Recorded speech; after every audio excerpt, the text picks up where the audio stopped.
Bonjour à tous et bienvenue sur ma chaîne Objectif Bonheur. Aujourd'hui, je vous parle d'un sujet qui me touche particulièrement et que j'ai très envie de partager avec vous. Minimalisme relationnel, arrêtons de vouloir que les autres nous aiment à tout prix. Je n'ai pas eu une enfance facile et je n'ai pas reçu suffisamment d'amour pour être indépendante de ce côté-là. Je fais partie des dépendantes affectives, mais je me soigne. Et vous, est-ce que vous vous soignez ? Avez-vous besoin que tout le monde vous aime? Vivez-vous de manière dramatique dès que quelqu'un vous rejette?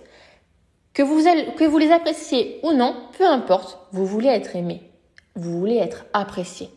Votre image compte, elle, plus que tout aux yeux des autres.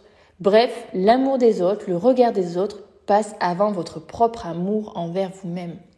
Et ce, malgré ce que vous pensez de vous. Et si la solution, c'était d'apprendre simplement à s'aimer? Vous aussi, ça vous fait bien rire? Écrit sur le papier, ça a l'air tellement simple. Pourtant, il y a tellement de choses qui se cachent derrière. Premièrement, vous vous êtes construit à travers le regard des autres, puisque vous ne vous aimez pas forcément à la base. Chaque jour qui passe, vous n'êtes pas vraiment vous, mais la personne que les autres veulent que vous soyez. Bah oui, pour être aimé, vous pensez que c'est la seule solution, car cela fait partie de votre schéma affectif finalement. Eh bien non, arrêtons de croire qu'il nous faut l'amour de tous, car vos vrais amis, famille, vous aimeront pour ce que vous êtes. Mais petit 2, qui suis-je? Là aussi, c'est une super question.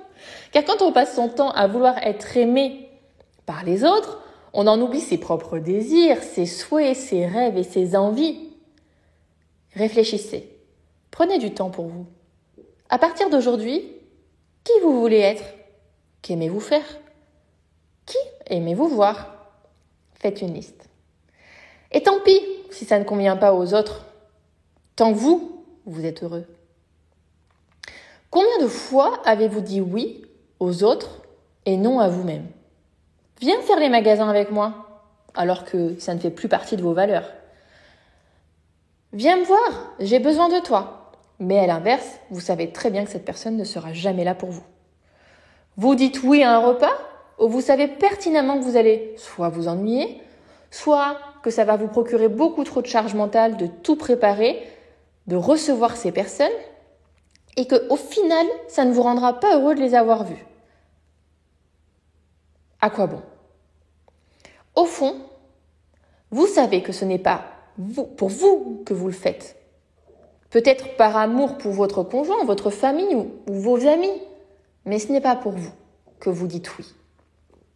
Sachez que vous êtes la seule personne à pouvoir être responsable de votre bonheur. Mais pour ça, il faut faire du tri dans vos relations et apprendre à dire non. Faire le tri dans les relations, vous allez me dire, pas facile. Mais posez-vous ces questions. Quand vous allez mal, qui est vraiment là pour vous? Qui prend de vos nouvelles? À qui osez-vous en parler? Parce que parfois, on préfère même garder les choses pour soi, parce qu'on ne sait même pas vers qui se tourner, alors qu'on a une multitude de personnes dans notre entourage. Qui vous donne le sourire? Avec qui passez-vous de bons moments? Que ça aille ou non? Qui vous voyez pour la personne et non pour vous? Parce qu'elle est seule, parce qu'elle est triste, parce qu'elle est malade, et j'en passe. Oui, il faut être là pour les autres, mais pas toujours à sens unique. Le dépendant affectif a tendance à tout donner sans jamais recevoir, et ça, c'est épuisant. Stoppons ce que nous pensons être des obligations sociales. Arrêtons avec les mangeurs d'énergie. Gardez votre énergie pour vous en priorité. Cela peut paraître égoïste, pourtant, si vous vous reconnaissez dans tout ce que je viens de dire, vous ne l'êtes certainement pas assez. Et c'est ce qui fait que vous n'êtes pas suffisamment heureux. Commencez par votre propre bonheur pour pouvoir le redistribuer. Rayonnez et vous ferez rayonner les autres sans effort. Tant que vous ferez passer les autres avant vous, le bonheur vous échappera. Ok pour la solidarité, ok pour l'altruisme. Gardez vos valeurs. Mais depuis combien de temps vous mettez ces valeurs en avant jusqu'à vous oublier? Tout est une question d'équilibre. Minimalisez vos relations pour trouver cet équilibre. Si vous êtes retrouvé dans ce podcast, n'hésitez pas à me dire en commentaire si vous avez commencé à faire le tri dans vos relations pour votre bien-être et si c'est le cas, quel effet ça a eu sur vous. Merci d'avoir écouté ce nouveau podcast et on se retrouve très vite sur ma chaîne pour un nouveau sujet. Bisous à tous!